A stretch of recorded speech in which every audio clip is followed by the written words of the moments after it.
naka-grow together. Ayan. Makita nyo naman. Ang kapal ng snow dito. Hindi ko pa na-check yung temperature kung ano ngayon. Pero ngayon kasi lalagyan ko ng plastic yung apple ko. Ayun oh. Pero ayan, mag-shovel muna tayo. Ayan, dito po kami sa Alberta. Talagang ganito ang snow din. Talaga sa wala siyang masyado.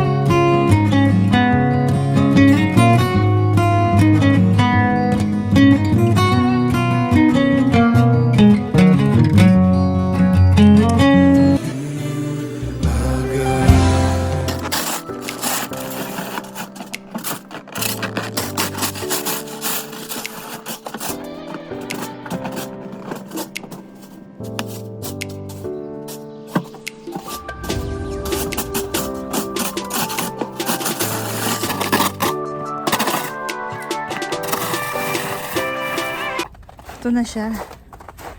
Ayan, tapos na tayo mag-shovel. Save natin si Apple. Lalagyan mo siya ng plastic. Tanggalin muna natin yung ano, snow. Grabe yun. Sana mabuhay pa siya.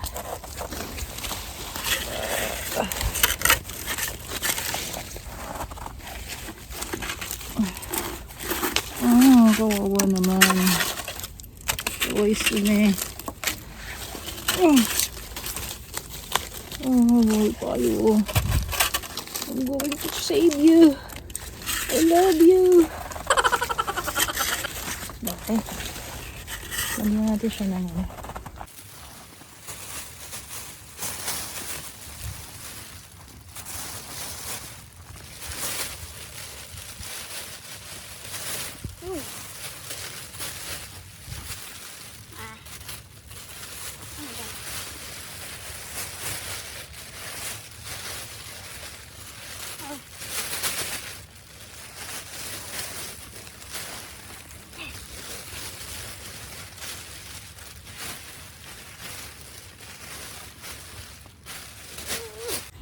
Lagyan ko na siya.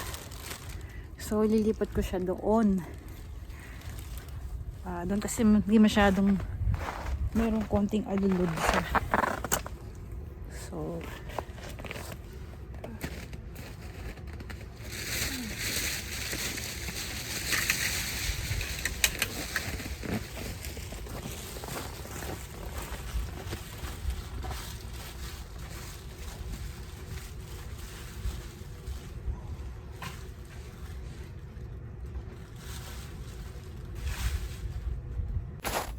yan. So, nandyan na sila. Yan kasi may konting alulod. So, hindi siya masyadong pupuno siya ng snow. So, meron na siyang sana masig pa sila. Para sa next summer, madala sila sa property ni ate. Ayan. Yan. I love you. Be safe. Whew. So, ayan guys, katatapos lang natin siyang lagyan ng plastic. So, I hope na maging okay na si Apple ko at makasurvive. So, eto nga pala yung dating, nung wala pang snow. Ayan, di ba, ang ganda-ganda ang ganda sa mata pag may mga green-green. At ito naman si Apple ko, ayan, yung kanyang progress ay nire-record natin. So, wala pang snow niyan. Kaya, ang ganda talaga pag walang snow. At ito na ang reality, yun. Ang katotohanan. Nag-start na. So, nag-start na yung snow dito. At isa rin to sa mga reason kung bakit wala na tayong upload. Pero nagtanim pa rin ako doon sa basement. Ayan, nagtanim ako doon ng talbos. Tapos pinasok ko yung ibang bell pepper ko doon sa basement. Ayan, i-update ko kayo sa mga susunod na upload. Ayan guys, so malabig na dito. Ay, kumusta kayo dyan? Sana nababahagi na kayo ng lamig dito sa Canada. Ayan, thank you for watching this far and see you sa next upload. Bye!